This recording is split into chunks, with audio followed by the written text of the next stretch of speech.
Welcome to Paul's Heart. I'm Paul, author of the book Paul's Heart, Life as a Dad and a 35-year cancer survivor, available on Amazon. You can also find me on YouTube on the channel at Paul's Heart, Paulsheart. Please find your way over there and make sure you subscribe to that channel in the event anything happens to my page here on TikTok. February is Heart Awareness Month. And also, February 22nd happens to be Heart Valve Disease Awareness Day. What does it have to do with me being a cancer survivor? I'm going to get to that very shortly. But as I pointed out, this being Heart Awareness Month, of course, when we think of issues with the heart, the first thing that will come to mind is a heart attack.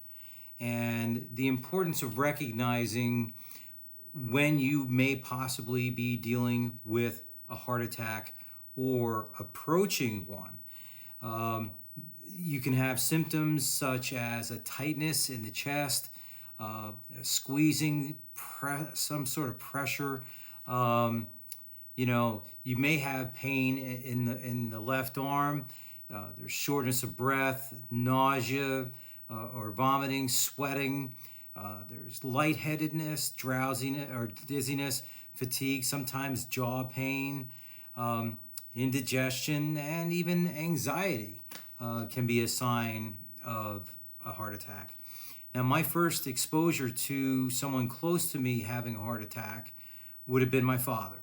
He was a heavy smoker, ate a lot of fatty fried foods, part of the Pennsylvania Dutch culture, and he had a very physically stressful job. And he was at work, working in a quarry, and there happened to be a paramedic swinging by the yard for some landscaping supplies and noticed my dad complaining heavily about indigestion. And it was really bad. My dad said he'd never felt indigestion like that before. And the paramedic recognized that my dad was indeed having a heart attack. And he got him to the hospital to be taken care of right away. The good news is he did rebound from that. As far as the heart affecting someone like me, sure, I'm a 35-year cancer survivor, so what does the heart have to do with me? Well, in my case, my heart was impacted by treatments that I received for my Hodgkin's lymphoma 36 years ago. Radiation and likely the drug adriamycin took its toll on my heart and my cardiac system.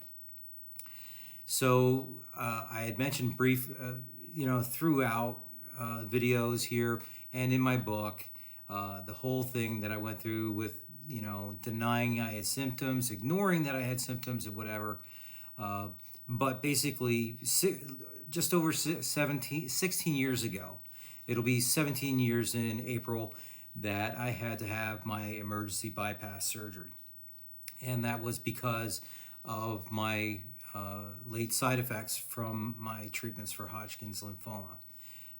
It was supposed to be a triple bypass. It ended up being a double bypass. Oddly enough, about 5 years ago, that third bypass that never happened ended up having to be stented anyway. The doctors had assumed it would get better on its own. It didn't.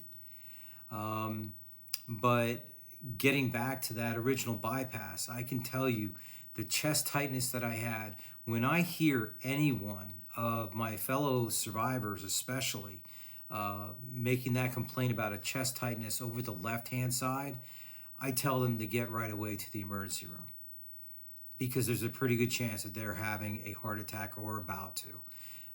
As my cardiologist put it, when he diagnosed me, he goes, "You were going to die.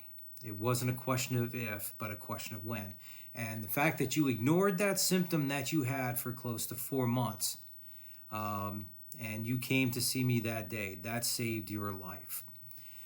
So I did have some other heart issues that the doctors were aware of, and that would be the heart itself, in that the valves, I have 3 valves that are damaged from my treatments. But the one that got the most attention was the aortic valve. And I'm going to show you something really cool. This is an actual replica of the aortic valve that was placed inside my heart. And this was through a procedure that they call TAVR, T-A-V-R, transarterial valve replacement, I think. But anyway, this gets compressed real small and shot up through tubing through the leg up to the heart and placed inside the damaged aortic valve. And yeah, this is the actual size that is in my heart right now. And to give you some sort of perspective, this is a computer mouse. So you can see this is fairly large. And the even cooler thing about that is that 10, 15 years ago, I would never have been eligible for that surgery because of the type of damage caused by the radiation therapy. But technology has really improved a lot. I do have another valve that's being looked at, which is the mitral valve, and they are in the process of approving that same type of delivery system for the mitral valve, which will be called TAMVR, T-M-V-R. It's still in clinical trial stage, so it's not being done, but I'm hoping that when the time comes that my mitral needs to be done, that technology will be available for me. So my aortic valve I had replaced 3.5 years ago. That anniversary for me is in October, which will be year number 4. So my message on this day, February 22nd, Heart Valve Disease Awareness Day, as well as Heart Awareness Month. Please, I'm begging you, if you are feeling the least bit uncomfortable, especially in the chest area, go to the ER. Let the medical personnel, the doctors, rule everything out and send you on your way home.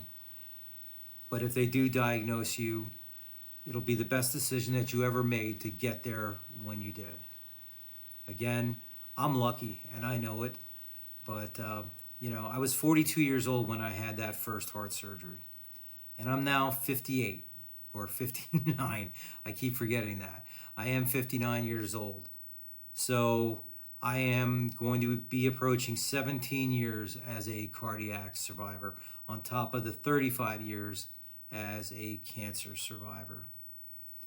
And that comes from taking care of your body, listening to your body when it does try to warn you.